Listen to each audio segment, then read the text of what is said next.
Bom, ao contrário do que alguns pensam, o movimento calvinista ou o movimento reformado, na verdade, não começou com João Calvino. Na realidade, o movimento reformado ele começou com Zwinglio, em Zurique, na Suíça.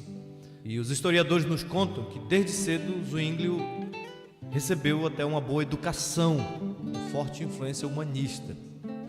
A princípio, Zwinglio foi um sacerdote católico e, pelo fato de ele ter sido profundamente influenciado pelo Novo Testamento de Erasmo de Roterdã, Zwinglio tornou-se um grande estudioso das Escrituras e um afamado pregador da Palavra de Deus. E por conta disso ele foi chamado então para trabalhar na Catedral de Zurique em 1518. 4 anos mais tarde então começam a surgir as primeiras divergências com a doutrina católica romana. Por exemplo, ele ensinou que não é errado consumir carne no período chamado da Quaresma. Ele também ensinou que não é errado os sacerdotes se casarem, porque isso aí é uma ordenança bíblica na realidade, um matrimônio para todos os homens.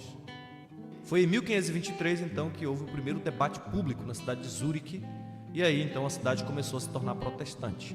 Zwinglio escreveu 67 artigos para a igreja, e nesses artigos ele defende então que a salvação é somente pela graça mediante a fé. Ele defendeu a autoridade das Sagradas Escrituras, defendeu o sacerdócio universal dos crentes, e além disso ele ataca então uma das colunas da Igreja Católica, que é o primado do Papa e também a missa católica romana. Esse movimento suíço, iniciado por Zwinglio, ficou conhecido então como a Segunda Reforma. E foi esse movimento que deu origem às chamadas igrejas reformadas, que se difundiu primeiramente na Suíça alemã e no sul da Alemanha. Em 1525, o Conselho Municipal de Zurique adotou então o culto em lugar da missa e também promoveu grandes mudanças na igreja. Alguns dizem até que essas mudanças de Zurique foram mais intensas, mais radicais do que as mudanças efetuadas por Martinho Lutero. Mas mesmo assim, os luteranos e os reformados, no geral, concordaram sobre a maior parte das questões doutrinárias levantadas. Mas eles discordaram seriamente sobre o significado da ceia do Senhor. E Zwinglio morreu muito cedo, então, em 1531. E com a morte precoce de Zwinglio, o movimento reformado continua a sua marcha, mas agora com o jovem João Calvino. João Calvino nasceu em Noyon, na Picardia, no nordeste da França. O seu pai era secretário do bispo de Noyon e era advogado da igreja daquela cidade. Nós sabemos muito pouco sobre a sua mãe. Sabemos que o seu nome era Jeanne Calvin e faleceu quando ele tinha apenas 5 anos de idade. Os historiadores contam que depois de seus primeiros estudos em Noyon, João Calvino foi morar em Paris e ali ele estudou teologia e humanidades. E aí depois, por determinação do seu pai, ele sai de Paris e vai estudar direito. Mas aí acontece que o seu pai morreu, e então Calvino retorna a Paris e dá prosseguimento aos seus estudos humanísticos, e então escreve em 1532 a sua primeira obra, que foi um comentário do Tratado de Sêneca sobre a clemência. Nós sabemos muito pouco sobre a conversão de João Calvino. Alguns dizem que ele se converteu em 1533, mas o que nós sabemos é que no dia 1º de novembro desse ano de 1533, um de seus amigos, chamado Nicolas Cope, fez um discurso de posse na Universidade de Paris, no dia de Todos os Santos. E, segundo o que se diz, esse discurso estava cheio de ideias protestantes, que dizia que Cristo é o único mediador e não Maria e os outros santos. E aí João Calvino então foi considerado coautor desse discurso e por isso eles tiveram que fugir de Paris para não serem mortos. Em janeiro de 1536, exilado de Paris, Calvino foi para Basileia e ali ele começa então a escrever a sua obra mais importante, a Instituição da Religião Cristã, ou as Institutas de Calvino, que foi publicada em 1536. E é interessante porque no prefácio dessa obra tem uma carta endereçada ao rei da França, Francisco I, onde Calvino faz um fervoroso apelo em favor dos evangélicos perseguidos. E aí, após voltar por breve tempo ao seu país, o Calvino decide ficar por um tempo na cidade protestante de Estrasburgo. E nessa cidade estava um grande homem de Deus chamado Martin Bucer. E aí, no caminho para Estrasburgo, ocorre algo interessante na vida de Calvino. Por quê? João Calvino ele foi impossibilitado de seguir diretamente para Estrasburgo por causa da guerra entre a França e a Alemanha. E por isso ele faz um longo desvio, então, e passa exatamente pela cidade de Genebra, na Suíça francesa. E nessa época a cidade de Genebra já havia abraçado o protestantismo reformado há apenas 2 meses, em maio de 1536. E o grande líder da reforma lá era um senhor vigoroso e muito corajoso, pregador veemente chamado Guilherme Farel. O que acontece é que Farel fica sabendo que o autor das Institutas está de passagem pela cidade de Genebra. Então ele vai lá e tenta persuadir João Calvino a permanecer na cidade a fim de ajudá-lo na obra da reforma. Mas aí diz a história que Calvino resiste a todas as propostas de Farel. E aí, quase em desespero, então Farel faz uma ameaça com o juízo de Deus contra Calvino. Ele diz: eu declaro em nome de Deus que se você não nos auxiliar na obra de reforma aqui, o Senhor irá puni-lo por seguir o seu interesse em vez de seguir o chamado de Deus.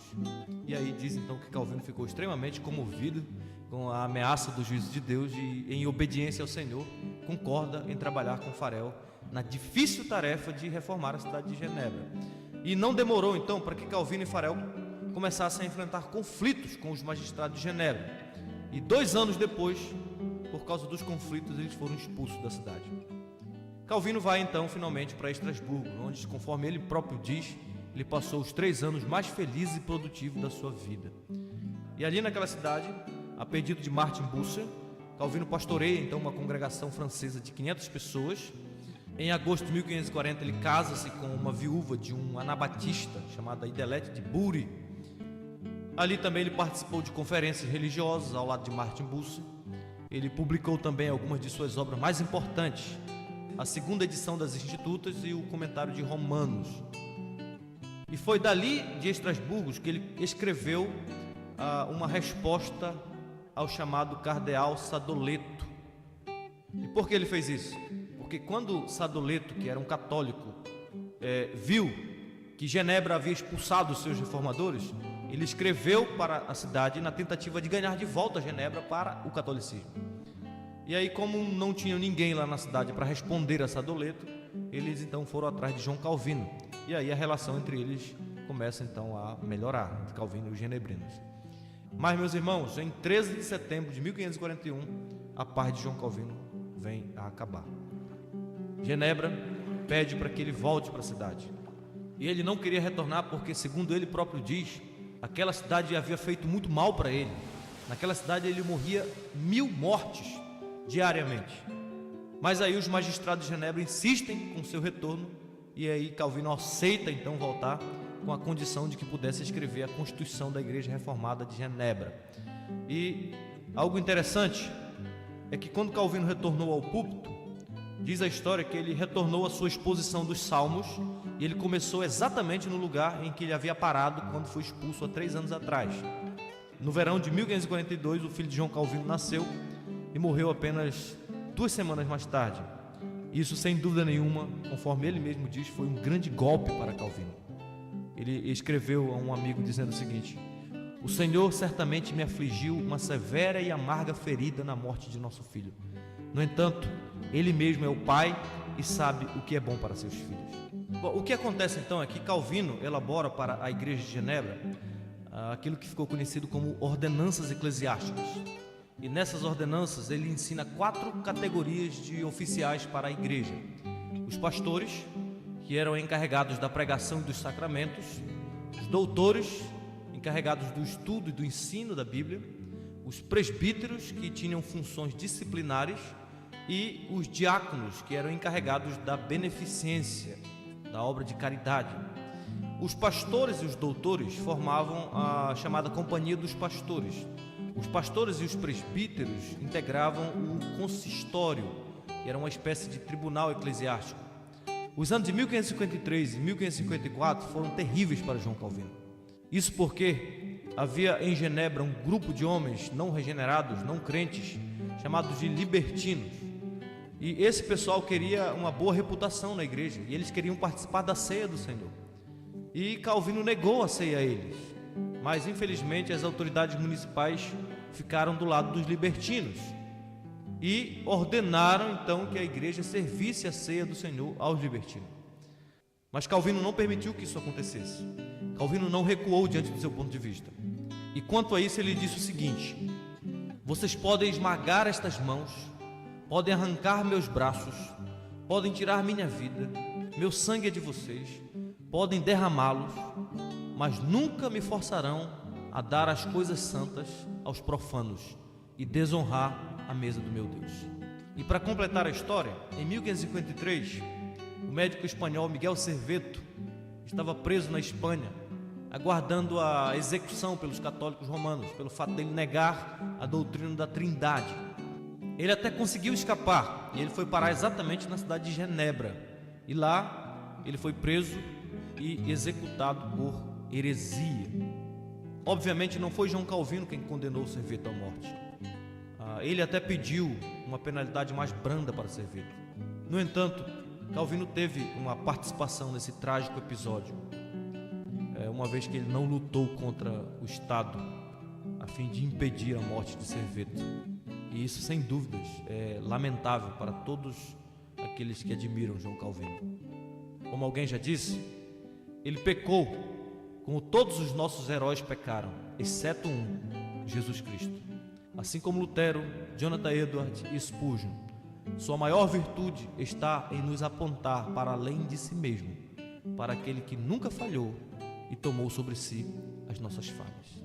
É claro que a sua participação no caso Serveto não anula a sua grande obra como reformador, escritor, teólogo e líder eclesiástico. O ano de 1559 foi um ano muito especial na vida de João Calvino. Foi nesse ano que ele se tornou cidadão de Genebra, foi nesse ano que ele fundou a Academia de Genebra, foi nesse ano que ele publicou a última edição das Institutas. Por fim, eu quero dizer para vocês o seguinte, que a visão de Calvino era tornar Genebra uma cidade cristã modelo, através da reorganização da igreja, de um ministério bem preparado, de leis que expressassem uma ética bíblica e de um sistema educacional gratuito e completo. E o resultado é que Genebra se tornou um grande centro do protestantismo. Genebra se tornou um centro de preparação de líderes reformados para toda a Europa, e Genebra também abrigou centenas de refugiados. João Calvino entendia que o Evangelho não é uma doutrina de língua, mas de vidas, e por isso o calvinismo veio a ser o mais completo sistema teológico protestante, tendo por princípio básico a soberania de Deus e suas implicações em todas as áreas da vida humana. Nas palavras de John Knox, que foi discípulo de João Calvino em Genebra, Calvino fez de Genebra a mais perfeita escola de Cristo na terra desde os dias dos apóstolos. E foi essa, então, a origem das igrejas reformadas ou presbiterianas. E os principais países em que se difundiu esse movimento reformado foram a Suíça, a França, o sul da Alemanha, a Holanda, a Hungria e a Escócia. João Calvino morreu em 27 de maio de 1564, mas antes de morrer, ele havia mudado a história da Europa e de todo o mundo ocidental.